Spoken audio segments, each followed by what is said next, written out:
Hi everyone, my name is Savita Sharma और इस video में आज हम डिस्कस करेंगे BHDC 131 बुक से आपका एग्ज़ाम पॉइंट ऑफ व्यू से एक इम्पॉर्टेंट क्वेश्चन।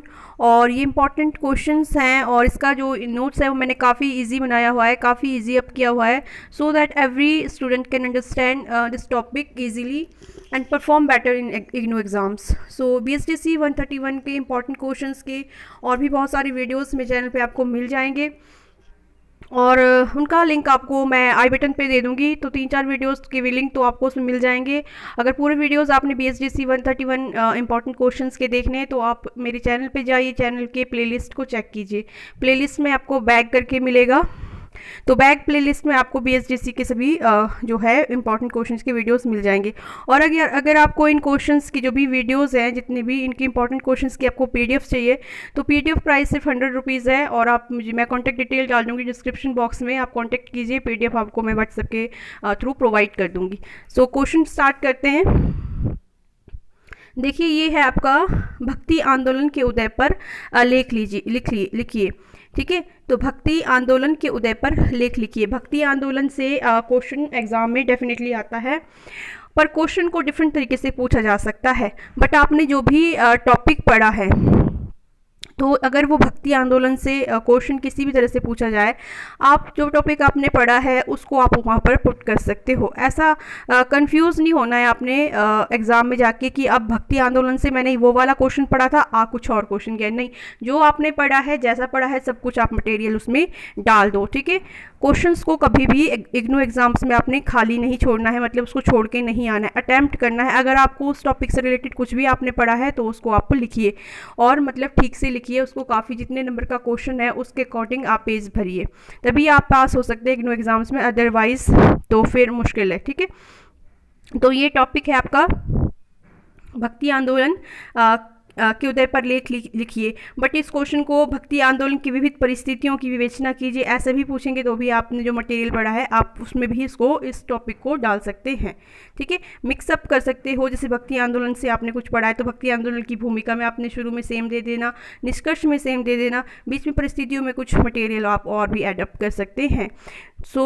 और एक बात है, जैसे मैं क्वेश्चन का आंसर शुरू करती हूँ, तो जो आपको अगर इजी अंडरस्टैंडिंग चाहिए कि आपको समझना है क्वेश्चन को, क्योंकि अगर आपको कॉम्प्लिकेटेड नहीं चाहिए, बिल्कुल इजीली समझना है, तो आप क्या कीजिए, इसको स्टोरी की तरह समझिए। एक स्टोरी जैसे हम सुनते हैं तो कितना इंटरेस्ट आता है स्टोरी सुनने में, और स्टोरी हम भूलते भी कभी भी नहीं है। जैसे कि प्यासे कौवे की कहानी हम कभी भी लाइफ में भूलते नहीं है। तो फिर उसी तरह से किसी भी टॉपिक को आप उसको स्टोरी की तरह उसको बनाते जाए उसमें, तो फिर आपको ज़्यादा अच्छी बेटर अंडरस्टैंडिंग मिलेगी और आप उस चीज़ को भूलोगे नहीं, रट्टा नहीं लगेगा फिर, है ना।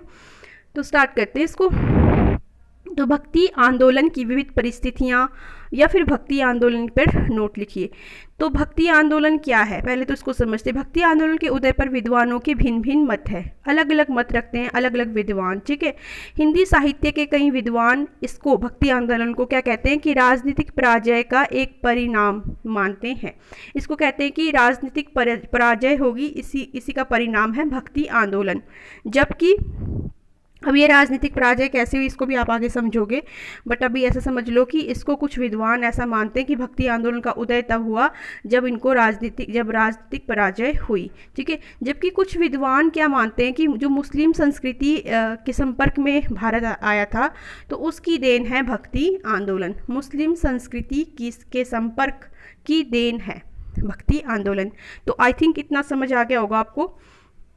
अब नेक्स्ट अब क्या समझना है कि इन विद्वानों का मानना है, ये विद्वान जो ऐसा मानते हैं, इनका मानना है कि जो शैव संप्रदाय की दार्शनिक मान्यता है, ठीक है, जो दर्शन शास्त्र है, शैव मतलब हिंदू धर्म की, पर मुस्लिम का प्रभाव है। ठीक है, मुस्लिमों का प्रभाव है।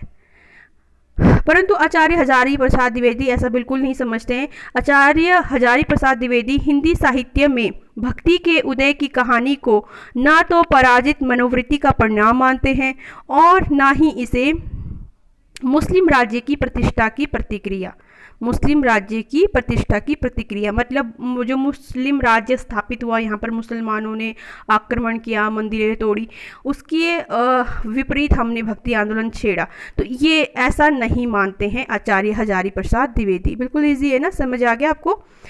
तो उसके बाद देखिए, उन्हें यह हास्यपद लगता है, हास्यपद मतलब उनको कॉमेडी लगती है, किसको, हजारी प्रसाद द्विवेदी जी को, कि जब उत्तर भारत में मुस्लिम भारत के मंदिरों को तोड़ रहे थे तो उस समय दक्षिण में भक्त लोगों ने भगवान की शरणागति की प्रार्थना की। मतलब जो ये भक्ति आंदोलन, इसका उदय माना जाता है दक्षिण में सबसे पहले, ठीक है। तो दक्षिण भारत में इसका उदय हुआ, जबकि अगर हम मुसलमानों की वो समझते हैं इसको, तो मुसलमानों ने तो उत्तर भारत में मंदिर तोड़े थे ना, तो इसका असर दक्षिण भारत में कैसे दिखा, ये बोलते हैं, उनको बड़ी कॉमेडी लगती है इसमें, ठीक है, किसको, हजारी प्रसाद द्विवेदी जी को। तो यदि मुसलमानों के अत्याचारों से भक्ति की भक्ति धारा की को बहना था, तो उसे उत्तर भारत में बहना चाहिए था, है ना, उत्तर भारत में उमड़ना चाहिए था।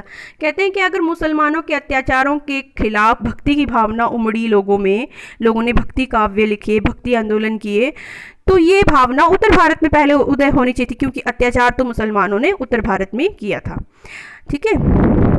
दूसरा कारण हजारी प्रसाद द्विवेदी यह देते हैं कि सभी मुसलमान शासक अन्यायी और अत्याचारी नहीं थे, ठीक है, कि सभी तो अत्याचारी नहीं थे, उनमें बहुत से मुसलमान शासक उदार सहिष्णु थे, ठीक है, सब अत्याचारी नहीं थे। इन उदार मुसलमान शासकों के द्वारा संस्कृति, साहित्य, कला को प्रोत्साहन मिला था, ठीक है। तो ये जो उदार सहिष्णु मुसलमान शासक थे, इन्होंने कला को, साहित्य को, संस्कृति को बहुत सारा प्रोत्साहन दिया था, तो इसकी वजह से भक्ति आंदोलन का उदय हुआ, ये नहीं समझ आता है, ठीक है। इसमें द्विवेदी अन्य और भी कई कारण बताते हैं, ठीक है।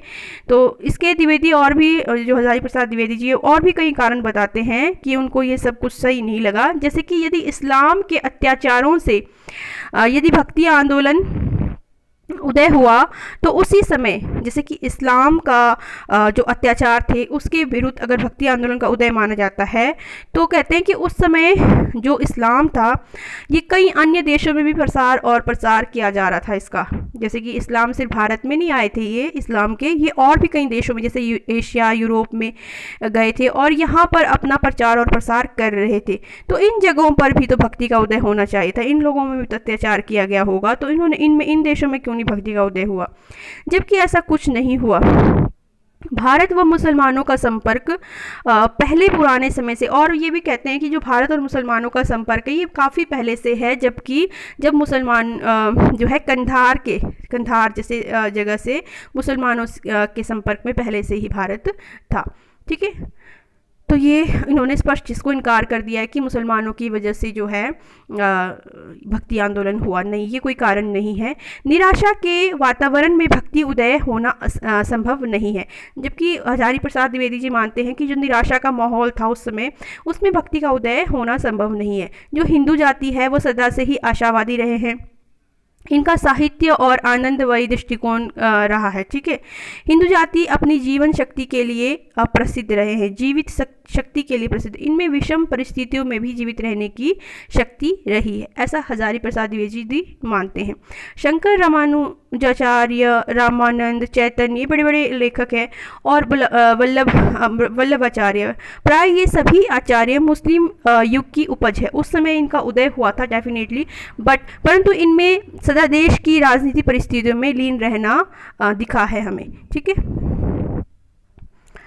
तो भक्ति काव्य उच्चतम धर्म की व्याख्या भी करता है। भक्ति जो काव्य है, अब भक्ति काव्य के बारे में बता रहे, पहले तो रीजंस दिए ना कि क्या है भक्ति काव्य और कैसे इसका उदय हुआ, तो उसके बाद इसमें थोड़ी सी भक्ति काव्य किस तरह से है वो भी बता रहे हैं कि भक्ति काव्य उच्चतम धर्म की व्याख्या करता है, इसमें उच्च कोटि के काव्य के दर्शन भी होते हैं। भक्ति काव्य रस तथा काव्य रचना की दृष्टि से भी श्रेष्ठ है, इसमें काव्य लोक परलोक को एक साथ जो है स्पष्ट करता है। जो भक्ति काव्य है उसमें लोक और परलोक को पूरी अच्छी तरीके से स्पष्ट एक साथ प्रतीत किया है। भक्ति काव्य साहित्य शक्ति का साहित्य है, ठीक है, जितना भी साहित्य है ना उसमें भक्ति काव्य भी बहुत इंपॉर्टेंट रहता है। इसमें आडंबर बिल्कुल भी नहीं है, भक्ति काव्य में आडंबर दिखावा नहीं है तथा सरल जीवन का वर्णन किया गया है। तो ये उसके विशेषताएं भी डाल दी है थोड़ी सी, ठीक है, परिस्थितियां डाल दी है किस तरह से किस समय हुआ ये। तो आई थिंक आपको इजी लगा होगा, इसको सम अप कीजिए, निष्कर्ष दे के लास्ट में समअप में आप कुछ भी अपने वर्ड्स भी डाल सकते हैं, ठीक है। कुछ विद्वान भक्ति आंदोलन को हारी हुई हिंदू जाति की असहाय चित्त की प्रतिक्रिया के रूप में बताते हैं। यह बिल्कुल सही नहीं है। यह प्रतिक्रिया जातिगत कठोरता के कारण आई है। मतलब हारी हुई हिंदू जाति ने प्रतिक्रिया रूप में भक्ति आंदोलन का वो किया, ऐसा कुछ भी नहीं है, ठीक है। और क्योंकि यह प्रतिक्रिया जातिगत कठोरता के कारण आई और इसके पर जो ये कठोरता लाई गई, ऐसा कहा गया हिंदुओं को के लिए, तो इससे क्या हुआ, इसका परिणाम ये हुआ कि कई हिंदू जो है वैरागी साधु जो है बनने को मजबूर हो गए, ठीक है। क्योंकि जाति के शिकंजे से भागने का उनको एक ही रास्ता दिखाई दे रहा था, साधु बनना। तो भक्ति मतवाद ने ही इस व्यवस्था को संभाला। तो जब लोग साधु बनने लगे, इस तरह से भागने लगे, तो इस अपवाद के कारण तो फिर भक्ति आंदोलन ने इस चीज़ को संभाला और हिंदुओं को नई आशावादी दृष्टिकोण दिया, ठीक है। तो आई होप आपको ये क्वेश्चन काफ़ी इजी अब लगा होगा।